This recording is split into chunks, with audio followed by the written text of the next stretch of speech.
Hello there, ladies and gentlemen. Moletrap here, coming at you with another StarCraft 2 commentary. Yes, I am back after a couple weeks off. It's good to be back, by the way, if you are wondering why I haven't done any StarCraft commentaries for a little while. It's because I've been traveling around Korea. I'm going to talk more about that in a minute here. But first of all, this is a game between ArthurRAZER. I'm not sure if either of those is a team or anything like that. But he is going to be the teal Protoss in the top right-hand corner of Daybreak. And down here in the bottom left is none other than Taeja is what it says, is his BNet tag. But he is, of course, on the team SlayerS. Remember, I got, if you've watched my other Taeja VOD, I got some VODs, some replays rather, from Taeja himself. And so thanks to him, and that means that this is an exclusive. You're not going to see this game anywhere else. Anywhere, unless you happen to be a close personal friend of Arthur, I guess, which I'm just going to refer to him as Arthur during the course of this broadcast. Anyway, so we got a Terran versus Protoss on this map, and now I have to give a little bit of a disclaimer. I actually casted this game once already, so I kind of know what's going on. I did it a few days ago, or a couple days ago, so I don't remember too many of the details of what happened.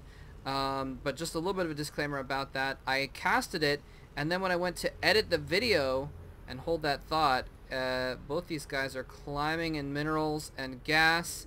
Sure enough, SCV and probe go into the appropriate locations. It looks like we're going to see a command center command center first versus a nexus first going on, and that makes a lot of sense on this map, Daybreak. As we can see, this probe is going to have a long way to go. Oops, I'm following the rocks, not the probe. Whoa, a little bit of lag there. Sorry about that. Hopefully it'll clear up here in a moment. I don't know why I've been having these issues. I haven't really changed any settings, and it just started being a little bit wonky in recording the last couple days. Whoa, it really doesn't be following that probe, does it?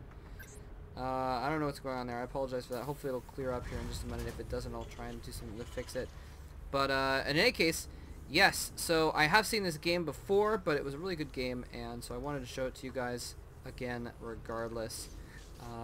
But anyway, so yes, exclusive game here. Now, the reason I've been gone is because I've been traveling around Korea. A friend of mine came and visited me from the United States, and we actually traveled all around Korea and saw a lot of sites around Korea, so that was really, really cool. Got to see some national parks, a lot of old temples, old Buddhist temples from the first millennium, I guess you could call it, some from as early as the 600s, 700s AD. So it was really cool to see all that stuff, and just, be able to see the sights of Korea and experience it. And also I got to eat a lot of random Korean food because I didn't know what anything was. And so here in Seoul, there's a couple places we go to that have like pictures on the menu. Sneaky probe hiding out over here to make it easier to know what we're ordering. But sometimes when you don't know what the food is, you just have to order something random and see what they bring you. So I got to eat some interesting food, some interesting Korean food as well. Learned what a few things are. Probe's still just chilling over here. I guess he's kind of planning on diving in to go ahead and take a scout or something like that. Oh, wait. Nope. Marines say none of that. Oh, almost gets out of there, but the probe does die. So no late scouting, no little ninja probe scouting for you. SCV scouting all around the map. Actually, it just has to go the long way around. Remember, there's these rocks right here in the middle that can make it a little bit shorter of a distance to travel to your opponent if you break down these rocks. But otherwise, it takes a long time to go all the way around the edges. That's why we saw this macro opening. Now, we did see Taeja go into 2 racks, and now he's getting 2 more barracks along with his gas. So he is transitioning into just heavy bio play. Whereas we saw only 1 gateway for a long time from Arthur, and now he's finally getting some more gateways up here. And again, there is some lag. I don't know what is going on there. He's like, alright, I don't want any signs of Terran in my base, even if it's just a neutral. Oh, this stalker gets caught off guard there, trying to approach the tower. And it takes a lot of damage. Well, only 13 actual damage is going to heal up the rest of it, but that was a close one for that stalker. It's kind of like I've been playing a bit of League of Legends lately, as well as Starcraft, And it's kind of like what we call face checking a bush in League of Legends. If you play League of Legends, you'll know what I'm talking about there. SCV is just checking out over here. Just make sure that no scouting probes come around the side. Nope. Oh, he's still gonna stay here. Making sure no scouting probes. And here, speak of the probe. Speak of the probe, and he appears. He's going to try and see if that probe is going to go over and scout. And the probe wants to come over and scout to see if Taeja's taken a third base or not, so he knows just how heavy he's macroing up. Razor getting 4 sentries here. And, you know, he's just been on these few warp gates, now getting a robotics facility and a forge as well. Going to get some upgrades in the meantime. And I don't think there's any sign of a... There is the... Oh, I forgot to put this up. Sorry about that, guys. I know you guys love your production tab. Although I actually intentionally was going to keep the production tab off a little bit in the beginning because pros do not like their builds being copied, and so even though this isn't probably a special build by Taeja or anything like that, I want to respect him a little bit and keep the production tab off sometimes just to make sure that no one can just write down the exact timings of his build just from watching the VOD. So in any case, Razor has these 4 sentries. He's starting to produce zealots as well, getting a 4th gateway, producing observers to send around the map, and just flying right over those marines. Are going to go check things out. These marines, and oh, what are they going down? Oh, the probe is going to go over there and place a pylon, and that pylon is very short-lived, and he's going to have to cancel. Oh, actually, he doesn't even cancel that. Just loses the pylon. 300 minerals for Taeja. Well, 3 lack of 100 minerals for Arthur, I guess, is more appropriate. So now we have this reactor being made, and look at this. Ooh, more reactors, and a reactor in a tech lab going on in these barracks as well. So he's going to be able to start pumping out just so much bio. Taeja's going to have a huge army. Now Razor is of course doing the same thing. He's starting to build up his production as well. He's been researching, no, he hasn't researched anything actually. He's got a Twilight Council though. He should be researching something with it. Otherwise, what's the point of having it? That's the point of having it. Templar Archives is the point of having it. Wait. He does start researching charge, so he's going to go for this heavy Zealot Templar play, and this is really, really good. It can be very strong against bio with those sentries mixed in to force field things to control the flow of the battle.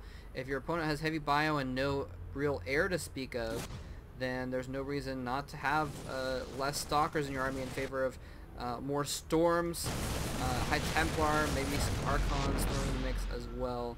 And there's Storm being researched alongside Charge, so he's going to have a really, really fearsome army in a little bit here. Once he gets some Templar in, he's warping in Templar right now.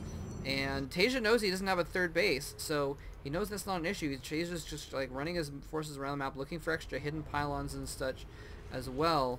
Arthur is getting his information from observers, flying them around the map and making sure he stays on top of what Taeja has been doing.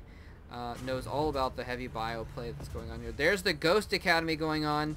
That is going to be crucial. That is going to be absolutely crucial. Does he know about the Templar? I don't even know where it is. Where is the Templar Archives? It's got to be some... I probably just looked right past it, didn't I? There it is. So yes, Taeja does know about the Templar Archives. He must have scanned and seen it. So that's why we see him getting that Ghost Academy. But a huge drop is loaded up for Taeja. He's going to try and do some damage. Now, Arthur did see this with an observer. He sees it with this pylon as well. So he's going to be in position to shut that down. A good bunch of Stalkers is going to go over here. And Taeja actually, very smart. He knows he's been spotted. So he turns back instead of trying to go for the drop. Because he knows that Arthur is a good player and he would defend against it. I don't exactly know who Arthur is, but he wouldn't be playing against Taeja if he wasn't very good. Mobius Reactor is going to finish up right before 3 Ghosts. So there's going to be 3 Ghosts popping out with EMP, kind of like the Infestors, where you research the pathogen glands before getting your Infestors, so they pop out with the extra energy. He's doing the same thing with his Ghosts right now, and that is going to be huge. Look at this Zealot army. They are so juicy. 100 hit points, but still only 50 shields, so a third of these guys' health will be destroyed by an EMP, and they all clump up very easily if that happens. An Archon being made as well. Those are, of course, very vulnerable to EMPs as well. Look at this huge bio army right now. It is consisting of 15 Marauders, 36 Marines, and, of course, those crucial 3 Ghosts hiding in the mix as well. 6 medevacs overhead. Their economies are about even, although, well, their Harvester count is about even, actually. But Taeja is getting up his third right now. It's already up, and Arthur's Nexus over here is just about halfway done, so he is going to be behind in economy. That means Arthur's going to have to get something done. He's going to have to get a win and at least win a battle so he can secure a 4th base. Otherwise, he's going to be economically behind because Taeja will have a few more SCVs and he will have those mules as well. This army's posturing him around the map. He scans to see an observer. I believe he picked off an observer there, just wandering his army around. And oh, look at this. Taeja, oh no. Taeja sees the army of Arthur. Arthur does not see Taeja's army camped out just below there. He's going to use the vision of the factory to send in his ghosts. The scan goes up to make sure a huge EMP catches all of the sentries and a bunch of the zealots as well, but the Templar are still there. They have not been EMP'd. They're coming from the back. They have 2 storms each. Some feedback's going on. A huge EMP again on those Templar. There's still a couple more Templar here, though. A couple more storms that could change the tide of the battle. Oh, Taeja sidesteps the storms beautifully, taking minimal damage, and there's nothing else left that he has to worry about. He can just stim in and absolutely obliterate Arthur's army, and GG coming from Arthur as he loses his whole army, getting himself 70 supply down. Absolutely beautiful play by Taeja, and it's kind of funny. We people call the factory the idiot magnet sometimes because, you know, players will go and attack that factory as if it's important to kill the factory when it's really just tempting your opponent out of position. In this case, it kind of happened that way, although it wasn't a matter of being out of position as much as it was a vision advantage. So Taeja was able to know exactly where his army was, so he could position his EMPs perfectly and basically take out all the energy that those sentries would have had. So there's no force fields in that battle, and the critical part though was keeping on top of those EMPs and further EMPing the Templar as they came into the battle as well, because otherwise he had, I think, like 8 storms, 8 psi storms in that army, in those Templar, and he could have just done so much damage to this army if he'd gotten some good storms off, and probably could have won the battle, or at least come out of it even, instead of just getting obliterated. So beautiful play there. And Taeja, of course, you know, EMPing them as he was getting feedback. So good try by Razor to try and feedback those ghosts, but he clumped up his Templar to do so, unfortunately. So hope you guys enjoy this game. Again, thanks very much for watching, and I'm sorry that I've been gone for a couple weeks, but I've been traveling around Korea and such. And what I'm going to do, actually, I'm going to put some pictures up of my travels around Korea on my Facebook page, which is facebook.com/moletrapsc2.